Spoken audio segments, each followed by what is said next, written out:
পাহাড় খেকো যতই প্রভাবশালী হোক ছাড় দেওয়া হবে না বলে জানিয়েছেন বিদ্যুৎ, জ্বালানি ও খনিজ সম্পদ প্রতিমন্ত্রী অনিন্দ ইসলাম।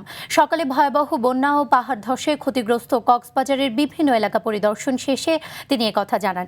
প্রতিমন্ত্রী বলেন, অতীতে যেভাবে নির্বিচারে পাহাড় কাটা হয়েছে বর্তমান সরকারের আমলে তা আর চলতে দেওয়া হবে না। কৃত্রিম জলবদ্ধতার অভিযোগ নিয়েও ব্যবস্থা নেওয়ার আশ্বাস দিয়ে তিনি বলেন, কোথাও সুইচ গেট বন্ধ রেখে কৃত্রিম জলবদ্ধতা সৃষ্টি করা হয়ে থাকলে বিষয়টি তদন্ত করে প্রয়োজনীয় ব্যবস্থা নেওয়া হবে বলেও জানান প্রতিমন্ত্রী।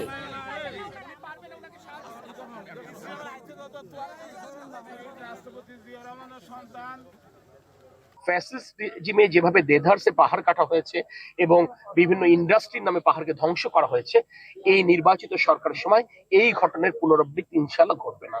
তিনি যত প্রভাবশালী হোক না কেন, এই ধরনের ঘটনা আমরা কাউকে করব।